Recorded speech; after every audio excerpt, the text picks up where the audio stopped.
I'm Wendy Capewell, an experienced counsellor and psychotherapist. I work with so many people who feel that they're the only ones struggling with the issues that they share with me. Possibly, like many of you, they feel so alone. And so the aim of this podcast is to talk to guests who have their own stories to share, their experience of the struggles that they've been through, or maybe they're continuing to live with, offering their insights as well as their inspiring journey. So let me introduce my guest. Well, my guest today, we've spoken before and I've interviewed her before on my podcast, but equally, she's lovely and I've missed her. She's not been around for a while and then she's reappeared and it's so nice to see you back, Nisanka. I'm going to introduce you. You support the parents who co-parent with narcissistic partners or ex-partners. And I think that is such a big thing because co-parenting at the best of times, especially, it is tricky, but co-parenting with an ex is even trickier, let alone if there are other things in the mix, and we know there often is. But introduce yourself, Nisanka. Let's hear more about what you do and how you help people. Okay. Oh, thank you very much. It's been wonderful to be here again, Wendy. And thank you for having me and thank you for the time. Yes, as you've introduced, I help parents who co-parent with narcissistic partners. So I kind of combine NLP, life coaching, holistic therapy like EFT, matrix reimprinting, and that's sort of my own lived experiences enduring narcissistic abuse and recovering from it, to offer support. And how do I support it? It all starts with actually figuring out what the clients needs and where they are in the journey. And some people are becoming more and more aware, and they've got the knowledge, they've started putting the boundaries in place, they've started learning strategies that helps them in the journey, they've started tuning into the children's behavior. So there is, and then we start from there, and then we go back and we work with their past and their narratives, their beliefs, and we work with the grief. Narcissistic abuse and the grief that's related to it is very different to grief that we experience when somebody is dead, because you love someone and they're dead and gone. You still have good memories to take with you, still have good memories to light up the day and to treasure. Whereas the narcissistic abuse grief is, it's all about you yourself being chipped away one tiny bit at a time, and that's a hard grief to deal with and understand. So we work with that. We work with your aspirations, goals. We work with, sort of building up vitality and raising your frequency, vibrational frequencies.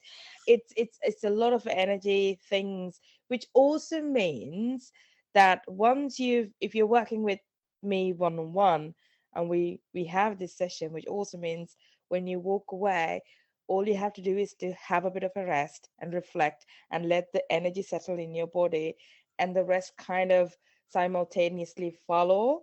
And then of course you have to make certain decisions yourself and become aware, being present. There's a certain amount of work that people have to do, take some responsibility. But narcissistic abuse is traumatic. It's trauma. It affects the nervous system.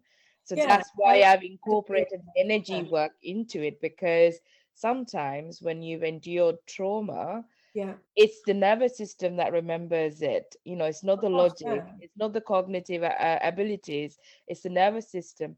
So it's very important that we send this nervous system the message that it's actually okay, it's safe now, just settle down. So that's just how, generally speaking, we do things. Generally speaking, it's a very, very Yeah, there's a lot. There's a lot in there, and I agree. And I think, um, first of all, if you as an adult have been in a narcissistic relationship, and I know from our past conversations that even your family of origin, you grew up in that whole kind of atmosphere. So it's something you knew, it was familiar, but it's also very uncomfortable, and especially when you recognize it. I'd say uncomfortable. I'd go as far as to say shocking.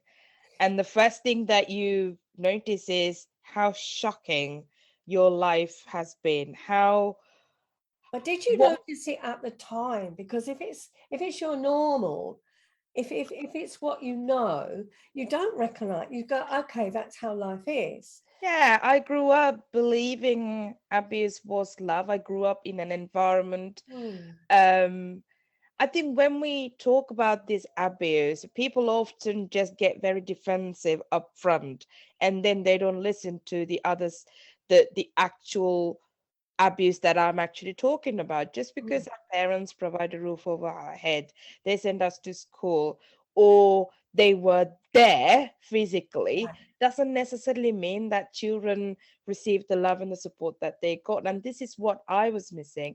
So I also had that pressure whenever I stood up, whenever I spoke up, whenever I said something is not right. So I also had that pressure of you're being ungrateful to your parents. Look how much your parents are doing, or look how much your mother is doing. In my case, it was look how much your mother is doing. So I lived in my mom's town. My dad was an outsider, and everybody was like, your dad is the problem, your dad is the problem. Of course, he had a problem, so did my mom, right? Yeah, Together, two of them created more problems for us. Psychologically, I never felt safe. So that also meant I grew up feeling extremely hyper vigilant, extremely closed as a person, and quite anxious, a bit great level of relationship anxiety. And then when you go into we go into picking up partners for yourself, you kind of look for your standards are very low. The well, standards are yeah, you're going to pick the same kind of partner because it's familiar. But can I? Or actually, can I just correct something? We don't know we pick the same No, kind no, of no.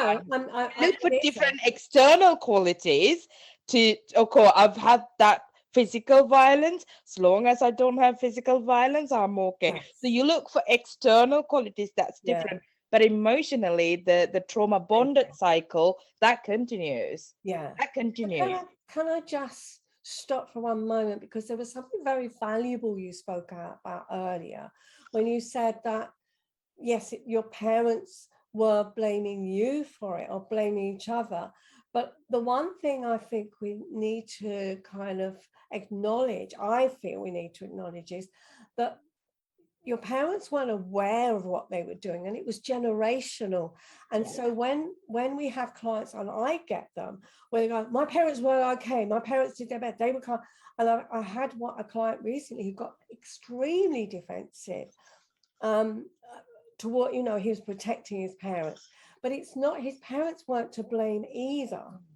And I think this is, once we can get them, people to understand it wasn't your parents' fault either, because they were just following the same patterns. Yeah. It's like the blueprints are there.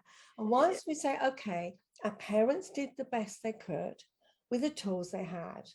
And it doesn't mean that it's right for us, but we can't lay the blame at their door totally. We can say we didn't get our needs met, but I think once we can say to clients, okay, yeah, we know you didn't get the need, let's work at that. Let's Yeah. get at what you didn't get, rather than, well, they were to blame, they were to blame. Yes, of course, their behavior wasn't helpful, but if they're not emotionally intelligent, how on earth could they help us? Yeah.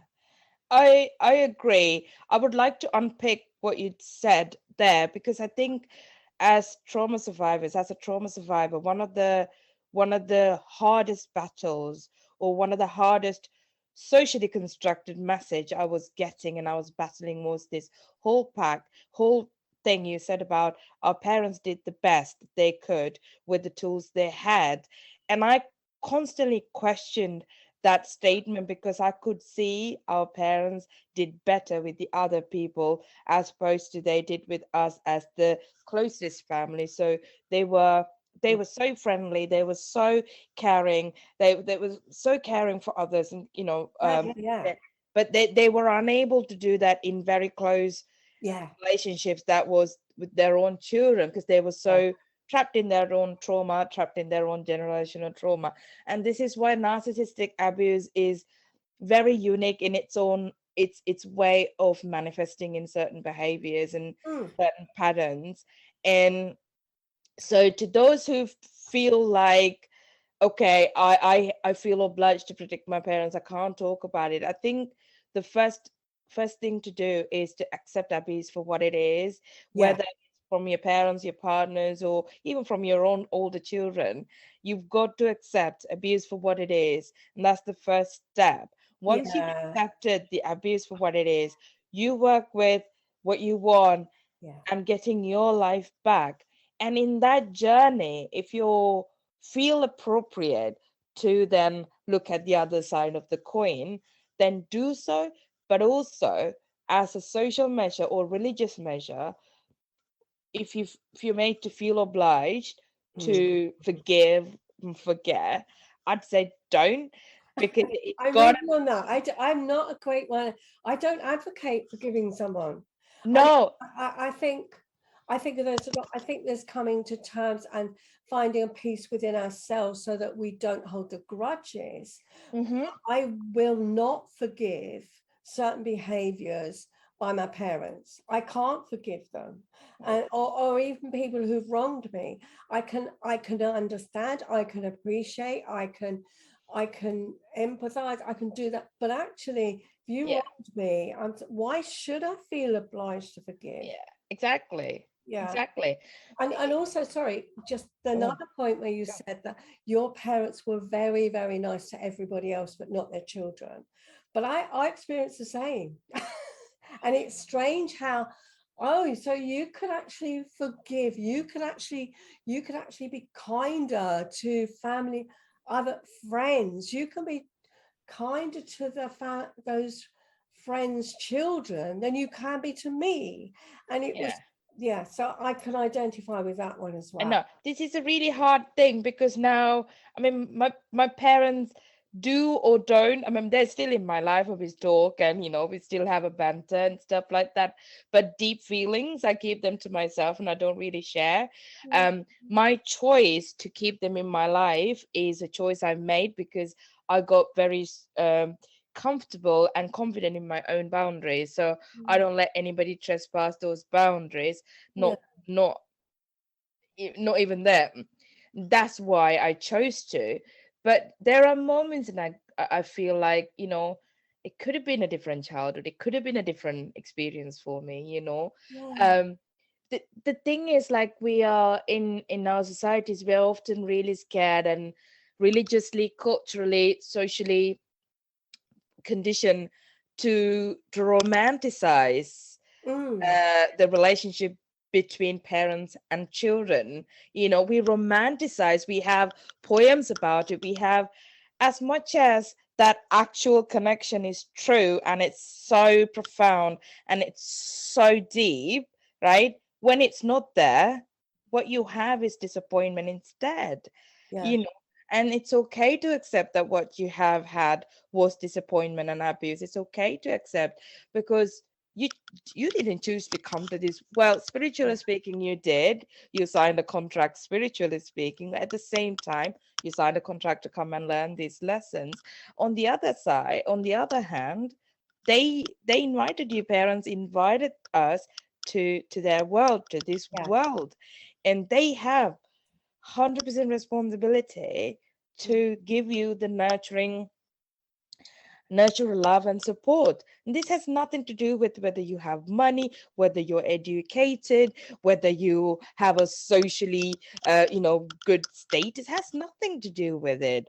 yeah, I spent 20 years in teaching before I got into this, and I've worked in Sri Lanka, and I've worked with underprivileged families in a charity environment. And I have seen some parents, like, so nurturing, so amazing with their children. And I often wondered, oh, look at that, look at that. Wish it yeah. didn't, What it could have been. what it could have been.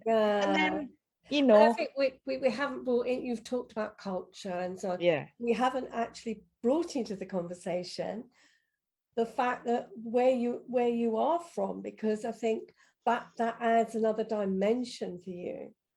It does. It does. So I'm Asian, as you can see.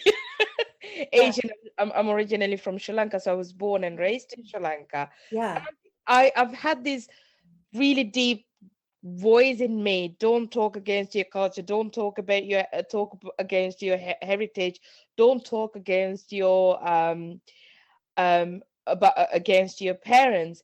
I am not talking against any of that. And no, this is not what I am doing. And I think I want people who listen to this conversation I'm having with you, these declarations are not coming from a place of rumination or grief or anger or resentment. It comes from a place of reflection and mm, healing, and to say actually these are the points that did not go well. So my culture is highly patriarchal. Even now, it is. mm, So I have a brother. He's often had different perceptions, different treatment, yeah, and these behavioral patterns was so internalized that I don't think my parents are aware of any of that. Like even now, my mom says, "I never treated you differently," and uh, I'm saying, "No, you did," and yeah, she's saying, "I never treated you differently."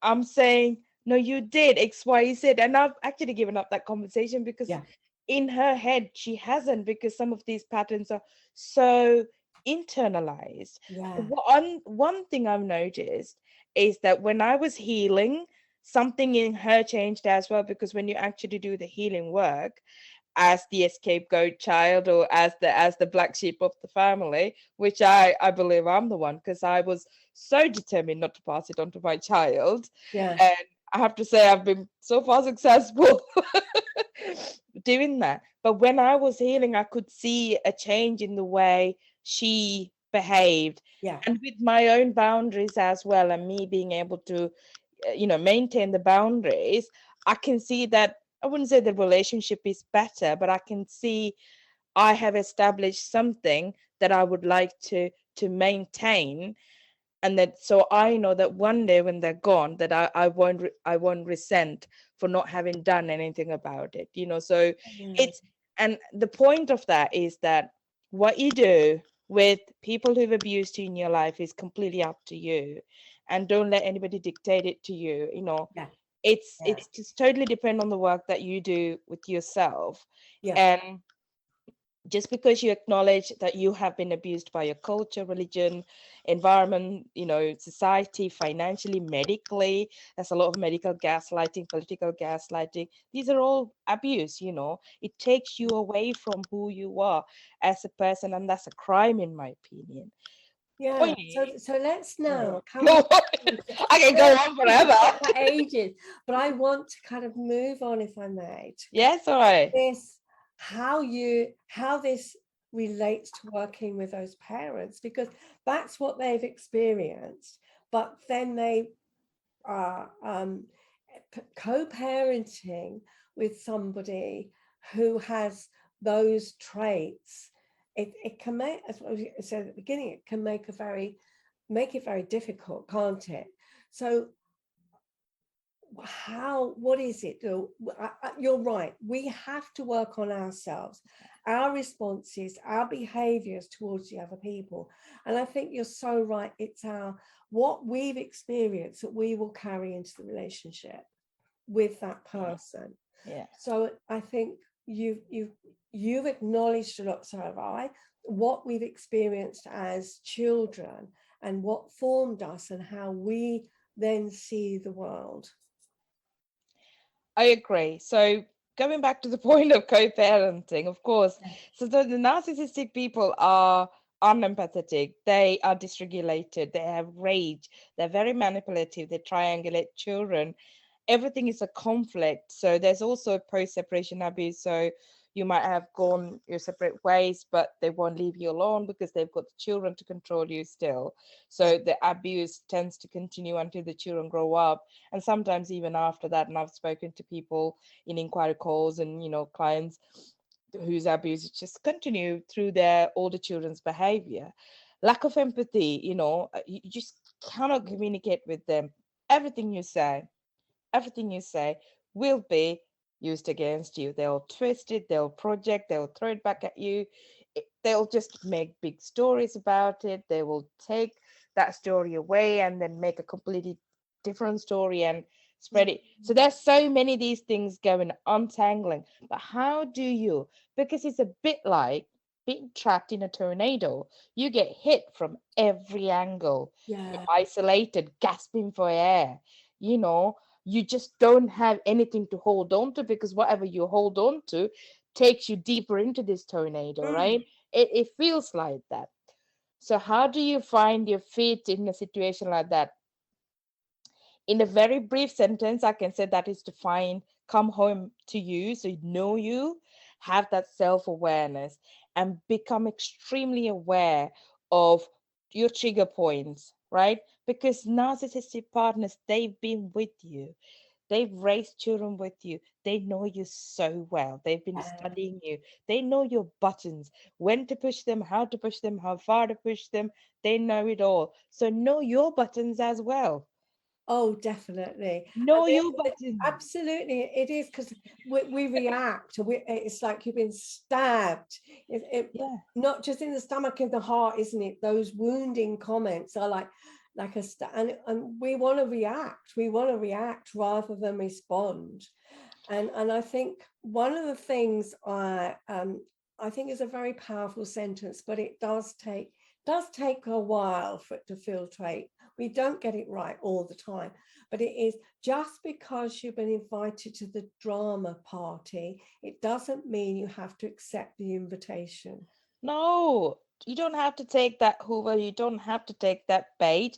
Narcissistic people are so good at sending you projections like lengthy emails, lengthy text, and the word salad, like rambling on this, that, and the other. You were this 20 years ago. You were that. I did this to you, Mm, and this is how you do it to me. You don't know how to pay back to me. Radi, radi, radi, radi. You're like spun in this word salad. uh, Pause, take a breath, deep breath, put the phone away, put the computer away, whatever it is, put that letter away if that got sent to you in writing, and just take a walk, take a yeah, chill, have a shower, cold shower, whatever it is, have a cold drink, stand bare feet in the garden, even if it's like freezing cold for 30 seconds. Bring yourself back to the body rather than the mind, and our learned behavioral patterns. So bring yourself back to the body.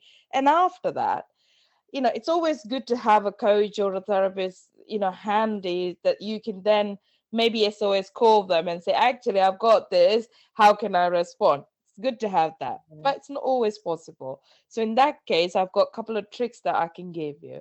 One is to filter out the facts. Get a highlighter if you can.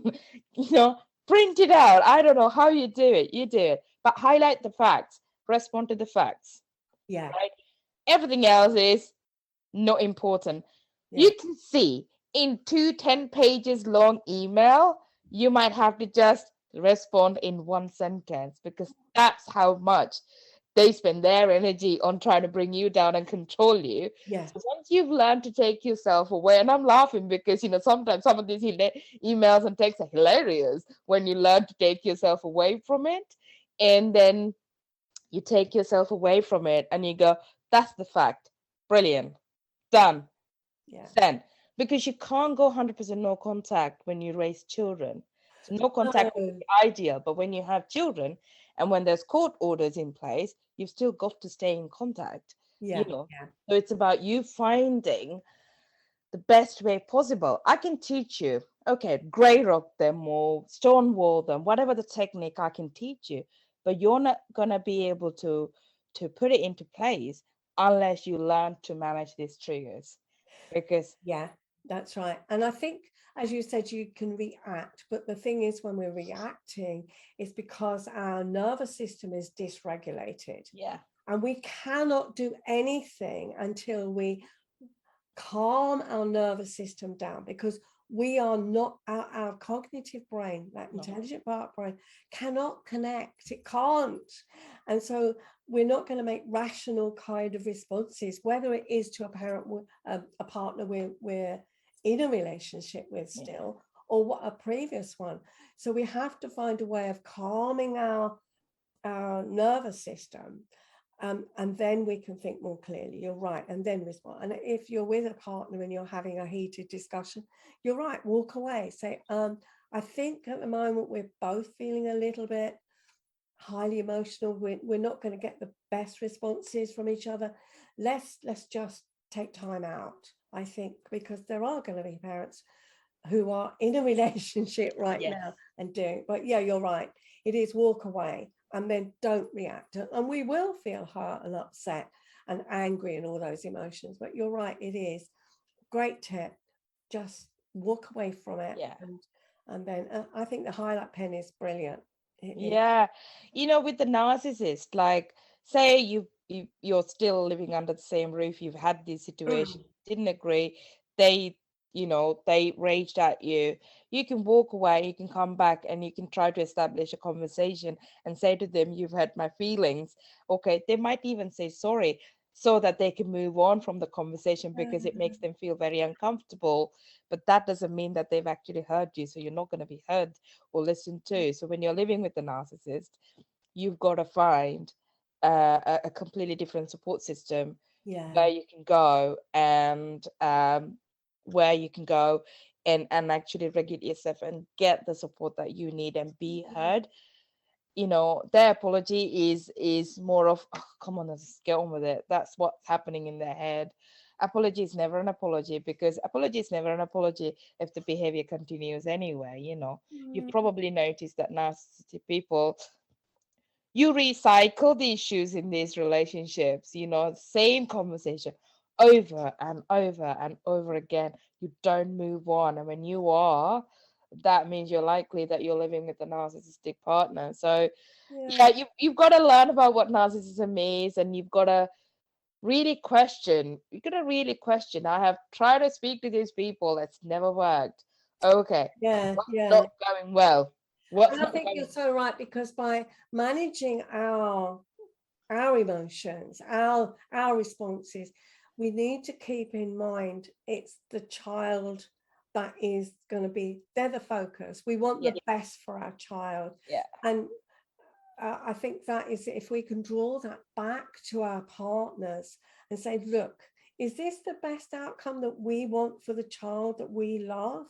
Is this really what we know? We're fighting here, we're arguing, and yet have we really put our child first? I think that is what sometimes gets forgotten in it all. I think by you working with those parents and supporting them, that's what you're helping them with, because the child so often gets lost in this.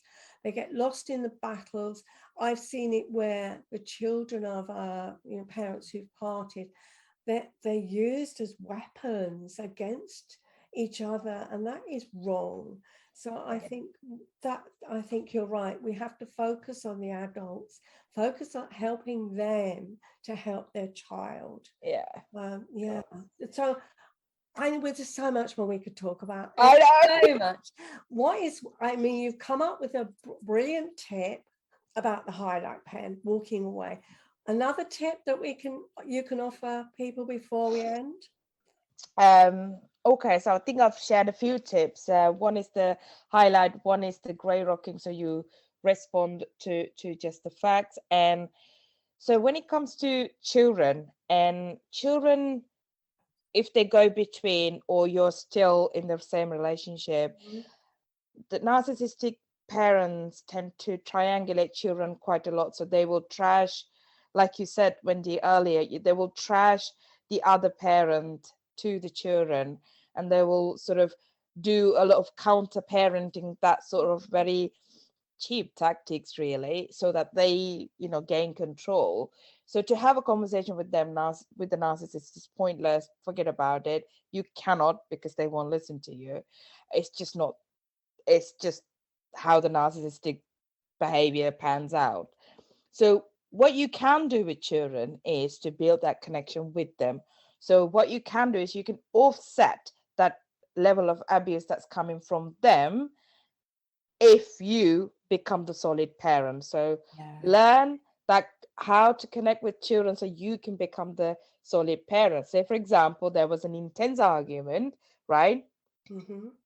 And honestly, trust me, I know how difficult it is because you're in the thick of it, you're dysregulated yourself, you're hurt, probably physically abused as well, some cases, nasty cases. Still, right? The focus has to be drawing the child closer, walking away from them, take a walk, go somewhere else, make sure that child is okay, and to say to that child, you're safe with me, I love you, you're loved. How is it, are you scared? Giving that repertoire of language, the emotional language, so that they can actually talk to you about what's going on with them. They're probably confused as well because they don't want to be in a situation to pick either of the parents. The children love parents anyway, regardless. Okay, so it's about, you're not going to go into explaining, or your father hits me, don't worry. You're not going to go into that and protecting that abusive behavior. Abuse is abuse. And you just say it's unacceptable how he behaved. Yeah. But tell me how you're feeling. So you're really connecting with the child. Yeah. Abel Marty says it's not what's really happened to you that's traumatic. It's being alone in that, with that experience, and not having the compassionate environment to process that. So give that compassionate environment. If you can't, have somebody in handy, pick up the phone, get a coach, have an adult that can be supportive, have a friend, find ways. And I know certain cultures can be very difficult, like my Asian culture. I can give all this, but there's so many enablers, who'll tell, oh, he's just having a bad day, or he's just got angry, he's always been like that, or she's always been like that. I know there are people like that. Cut them out of your life. And honestly, it's not for me to decide, but if I can give you an advice, just cut them out of your life because they waste your energy. Yeah. And it So is right. be that solid point. A safe place for the child, because the Safe child place for is the going to child. feel incredibly unsafe. So Yeah. great advice there. Right. What's one easy way that people can get in touch with you, Nisanka? Awesome. So best way is my website and signing into my newsletter that comes out every Tuesday. Okay. So I tell stories and I give a lot of these tips and I share YouTube videos I've done. So it's www.coachingwithnisanka.com. So you can see on the screen here, coachingwithnisanka.com. Just Google it. I will put all of that in the show notes. So Yeah, awesome. Thank anyone you. who's just listening on a podcast rather than watching us, then the details are in the show notes, because your name is very unique, very beautiful, but equally it doesn't trip off the tongue readily, does it? So I think okay. Thank you so much for today. I think you've Thanks, been everyone. just Thank you. brilliant, Nisanka. I love talking to you. You have such great energy, and it's been fabulous today. So thank you. Thank you for everybody for listening, and thank you for having me, Wendy. Likewise, I love your energy too. I hope you found this episode interesting as well as helpful. Do get in touch if you would like to learn more about working with me. My email address is info@wendycapewell.co.uk. Take good care of yourself. Until next time.